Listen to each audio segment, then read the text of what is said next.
Bob Maloney from my MMA News, and I have the pleasure of talking to my friend Brian Wright. Brian is going to be working the corner tomorrow night at Karl Roberson's fight for the UFC. And Brian, man, he's one of those guys who has spent his lifetime building a brand and has done a great job over there at Killer Bees. I know him from the South Jersey Regional and the area, and now he's doing great things. Brian, first, let me say thank you for doing what you're doing, fighting through this pandemic and going there and showing the people in the sports world and the real world that we're going to get through this. What you guys are doing is very admirable. And let me say, I hope you're doing great and thank you. Thanks, man. Yeah, we got the call. You can't say no at times like this. We're the first sport back. So we're happy to be here. We're happy to get to work. It's been like the never-ending fight camp because, we were supposed to be on the Brooklyn card.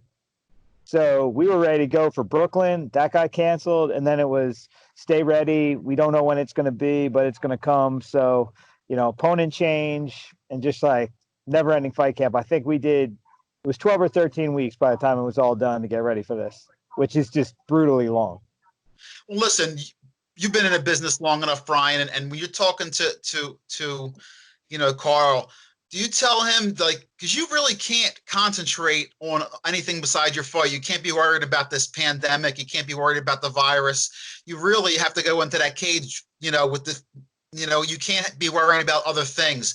Have you guys talked about that, how to block that out or how to, mentally prepare? Because you guys are doing, you're not going through the same thing. You're doing testing. It's all different. I'm sure you guys. This is crazy. It's crazy. Exactly. It's totally different. It's totally different fight week. But the only thing I can say is that Karl and I, this is a unique duo here.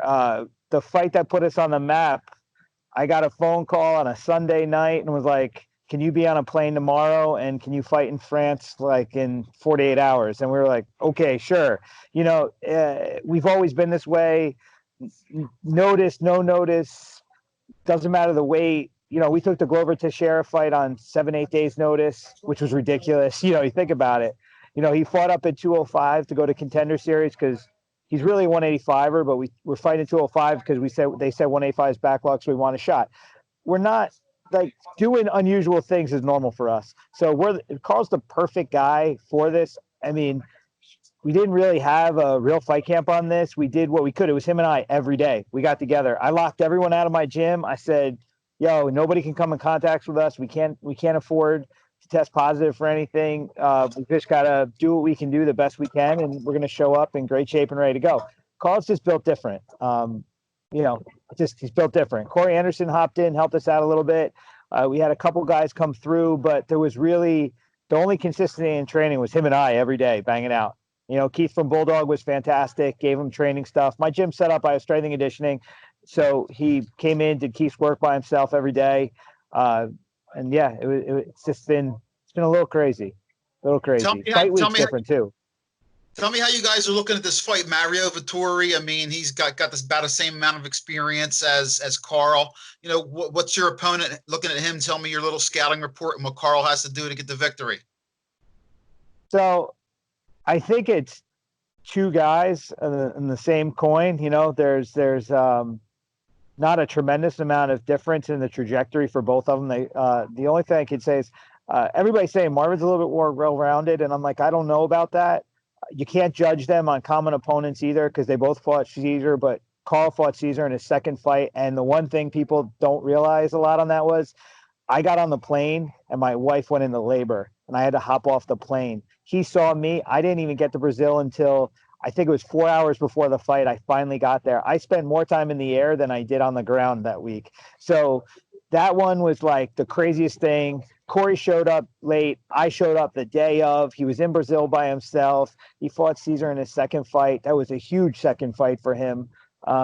Different deal, but I'm going down a different path. But so in regards to this, like commonality of opponents doesn't matter. Styles make fights. I think these two guys match up really good. I think this is even a better matchup for Karl than his previous opponent, that Mahmoud. Vettori's wrestling's okay. His striking is what it is.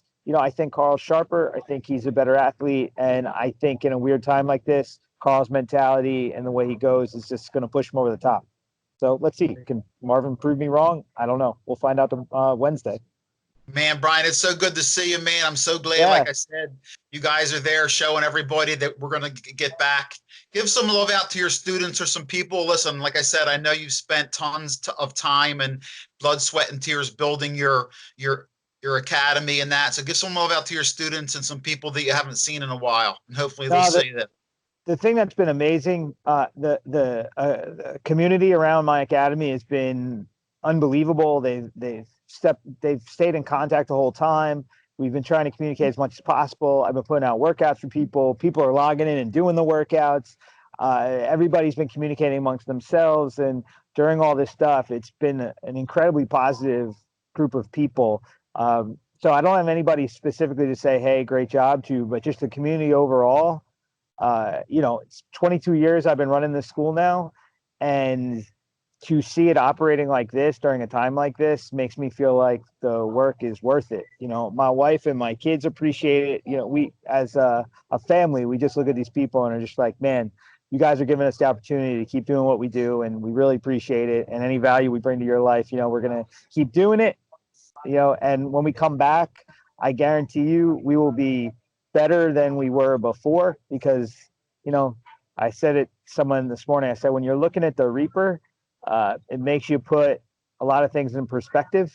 So we really have appreciated this experience, and we've appreciated the time. I've been working really hard to do as much as I can to provide a better experience when we come back. And I'm telling you, down here, we're in Florida. It's weird. Like, they opened up down here, but nobody's coming out. Like, this city is a ghost town. This hotel is very quiet. Like, it's eerie, man. I think we've got a little bit of a road back, but as long as we work together, we can get through this stuff. And I think our gyms and the things we do in the gyms are really important right now. It's not just the training, but the community, the sense of belonging, the focus, keeping each other accountable. And if we can't do it together face to face in person, we got to do things like this. So, we stay on track. Brian, man, once again, thanks for giving me some time. It was a pleasure. Tell Carl I was asking for him. Absolutely. I'll be watching hardcore, man. I can't wait. Wednesday night fights, you can't beat it, man. Yeah, Best of yeah. luck to you 3 guys. fights in 1 week. Yeah. Wow. It's good, Safe man. travels, It's good. man. I can't wait to talk to you again. Safe travels. I still want to get out and visit over there, Killer Bees. Absolutely. Get back. I want to come over and see Carl in person and check you out. And like I said, best of skills, best of luck. Talk to you soon, my friend. Thank you so much.